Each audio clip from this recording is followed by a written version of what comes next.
So today we're going to take a look at 2 tips in one video real quick. Yeah, that's right, me, the guy who doesn't stop talking in his tip videos, actually said really quick. So, in light of what I consider to be the tip of the year being released over at thegamerslab.com/community in the weekly lab section for Madden 13, where every week you actually get 4 new tips for the entire year, which is released every Sunday for the cost of only $29.99. Now, I actually just went back and counted how many tips were in the lab for Madden 12, and it was 158. That's right, guys, 158 tips, elite tips, provided by a guy who won't brag about it himself, so I'll say it for him, but Shutdown, who won the Madden Challenge in Madden 08. You know how many guys wish that they had that on their resume? You know how good you needed to be to win a Madden Challenge back in 08? Well, let me just tell you, you needed to be really good. This isn't some guy who's past his prime since it was 4 years ago. This guy is actually still in university. So for $29.99, the cost of an ebook, you'll actually get in the area of 158 money plays, tips, and tricks that will cost you around $150 if you bought, say, 6 ebooks with 25 plays per ebook. The value is absolutely ridiculous and the quality is unreal. Now this week, what I believe to be the tip of the year so far was released and it's available in the lab right now. Anybody can do this tip. There's not 9 setup steps, there's 1 step. Actually, I lied, there's 2 steps. The first may be a hot route of some sorts, and the second step is actually just figuring out how long you plan on waiting before snapping the ball on your extra point. No guys, seriously. Now, if you're more of an ebook guy who likes something that is based around one playbook and geared toward an actual scheme, our most recent ebook, which can also be found at thegamerslab.com/community, or I'm going to post a link in the description, was just released as well, and this particular play can be found in that ebook. Guys, can I tell you something? I'm sorry. I said it was going to be quick, and look at what just happened. I lied to you. I flat out lied to all of my loyal YouTube viewers, and for that I am sorry. I just can't help it. I gotta explain. I gotta describe. I gotta give you the info that you need, right down to the last detail, to help make you a better Madden player, because I know that that's what you want. So, let's get back to the 2 tips at hand here. And by the way, if you're not someone who likes to pay for tips, that's not a problem at all. Just stay tuned, and I'll do whatever I can to help you guys out. Now, as far as the 2 tips, they are both for NCAA. I just wanted to give you guys that play Madden 13 a heads up on what I do believe is the tip of the year for that game. So head over to thegamerslab.com, check that out. These particular tips here are going to be very self-explanatory. Earlier in the year, I showed you a play. I was working on this a long time ago. I got caught up in Madden 13, so I didn't get a chance to release it. Showed you a play out of shotgun type called PA wide receiver cross. It's absolutely unstoppable in NCAA. Basically, you know, if we're using this particular play, you can do it out of shotgun type. We're going to block the running back, put both inside tight ends, receivers, whatever it is that you have at that position, on fade routes inside the 10, snap the ball, wait until they get near the end zone, and throw a high bullet, and literally it's an automatic touchdown every time out of this formation. Doesn't matter what routes are on the outside. Just wait. You don't have to wait until they're in the end zone, but it does help. So as I said, I'm going to have tons of gameplay footage that I had months ago. Just didn't get around to it because of Madden. As I said, snap the ball, just throw a high bullet to the fade. Doesn't matter what kind of traffic is in there. He's going to jump up. He's going to get his hands on the ball. The only time it's ever going to get picked is if it bounces off like 3-4 guys' hands. But it doesn't get picked. Your receiver is going to get the hands on the ball every time. So following this is going to be some gameplay footage. Sorry. Some gameplay footage, and then tip number 2. He brings it down. Touchdown. Looks to the end zone and it's caught. He came down with it. end zone. For the quick strike to the receiver. And they get the 2. They go back to him on a quick throw. Tackle made at the 1. Finds a man. Touchdown. He came down with it. Touchdown. He stepped. Let it go, and it's caught for the I don't think we'll have time to get this play off. Quick throw in the end zone. Touchdown. Now, the second tip that we're going to look at is actually something that can really elevate your game. It's something that a lot of people do forget about, but I swear, as a player that does play tough opponents, this is something that you can use throughout the course of the game. So let's take a look at a good formation. I mean, I don't even know. I'm just going to go PA wheel switch. Now, a lot of times, you know, you're going to get people that are really catching on to what you're doing or whatever. No matter how good your scheme is, that does have the ability to happen. So one thing I love to do is click onto a receiver and actually click in the left analog stick to lock on and run my own route. Again, guys, this is something that people really don't take advantage of. It's in the game. It is extremely effective. You can beat any coverage using this. Not only can you beat any coverage, NCAA within itself is pretty easy to use or catch, you know, even more so than than Madden. You know, with Madden, it's all about pass leading and things of that nature. Here, again, let's run smash corners. We're going to run to the line of scrimmage. I'm just kind of messing around here. I'm not really putting much thought into it. But let's say it's kind of depending on what the defense looks like.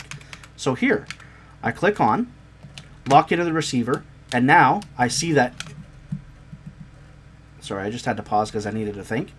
I see that the defender was blitzing, and that I just had to go upfield rather than to the corner, and I'm able to, you know, make the catch. I'm controlling the guy the entire way.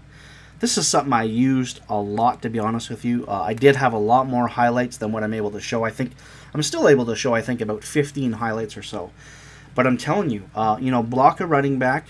All you have to do, and I shouldn't leave this part out, is as soon as you're ready for the ball, it's just like team play if you played Madden team play.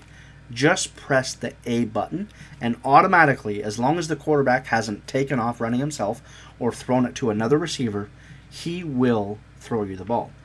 The only thing that you really need to worry about is, when you're clicking on guys, people are going to be able to tell when you click on to a player. So you're just going to want to disguise that a little bit. Maybe click on through a couple different players, and then right at the last second, click to the player that you want to get on, click in the left analog stick. And by that, I mean pushing down and in it so it clicks like this. You hear that? And again, take a look. Now, the guy was blitzing, so yeah, it was a little bit easier than, your average play.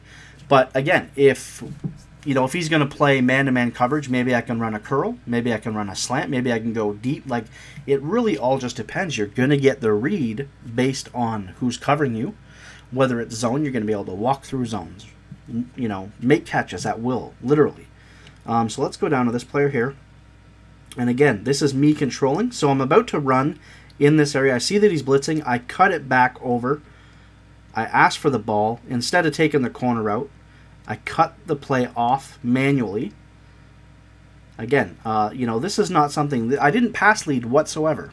It looks like I did because of the way that I cut the play off, but I just went for 6. So again, just take a look at the gameplay footage. You can use this in so many different scenarios. I love this play out of mesh. If you run a play like mesh or anything that has an auto motion, because then it's really going to let you kind of press the A button to snap the ball. Then you get that chance of letting the auto motion kind of go through. And for whatever reason, I just feel like you can get off the bump a little bit better on those auto motion plays if you hold the controller in different directions. I love doing something like this. Run a drag, and then depending on the coverage, you turn that drag into a streak. Like within a half a second, you're like drag, and then you read the coverage. Next thing you know, you're downfield. It's a touchdown. I'm very surprised that I haven't seen some of the more elite players using this tip. And I really do say that in the truest sense. Yes, elite players. This is an elite tip. I believe that it is. If you don't believe it, well, you know, that's up to you to decide. But this is something that you can really use to your advantage if you got that stick skill to be able to go and make plays on your own. So I hope that you guys enjoyed the 2 tips. And again, don't forget to check out thegamerslab.com/community. And I'll see you guys around next time. Actually, before I let you go, I did forget one thing. Throughout the gameplay footage for this, you're actually going to see maybe 5 or 6 clips of the offensive player and the defensive player locking on. There was somebody that I showed this tip and, you know, how effective it was and how you can use it to your advantage. And just throughout the whole process, we actually decided, you know, wouldn't it be fun if, you know, the rule was we're in a party, we could talk to each other. You had to play one-on-one. If the guy was a running back, you had to be the linebacker and both lock on. If the guy was a receiver, you had to be the guy covering that guy. You could call whatever play it is that you wanted. You just couldn't do any setups. You had to lock on one-on-one and just go beast mode on each other. And, you know, I would suggest that you try that with one of your friends. I don't know. I had a lot of fun with it, but I'm kind of weird, so I do find things like that fun. So just wanted to let you know that that's why you see both players locked on in the gameplay footage. I'll see you guys next time. Ball on the 33. He goes downtown. He goes up and gets it. The 10. Touchdown.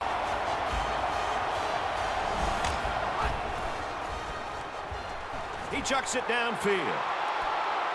Nice catch on that one. At the 30. To the 20. He scores.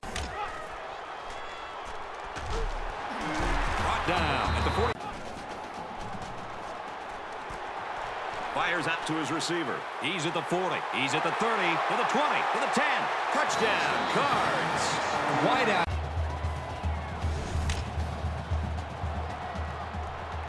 Throws a bullet.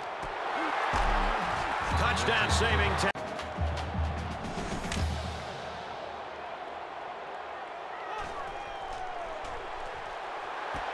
Fires quick control in this game. And he's got his receiver. It's the sophomore. He's tackled at the 20. Throwing right. Finds a man. Touchdown. A good football team. Throws to the middle. Quick strike to the receiver. Touchdown. Sometimes all it takes is a little stutter. And here's a quick throw. And he hauls it in. Brought down around the.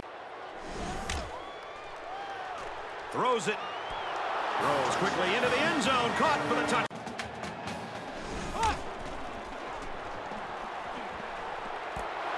Gets it out quickly. Touchdown. Cards. A lot of people.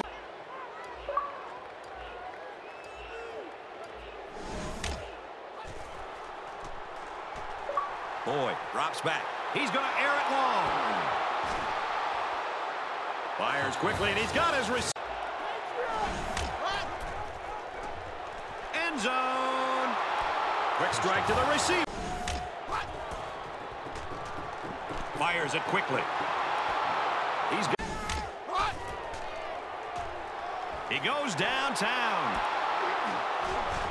Touchdown, Tigers. That's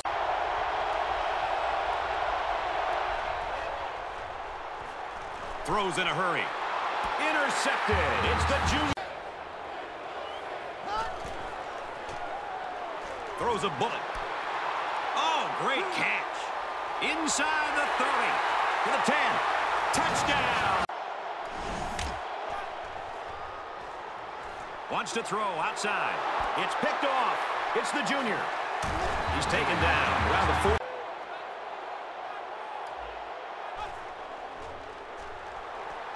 Dangerous throw. This one's picked off. He's at the 20. Touchdown! They'll bring him down.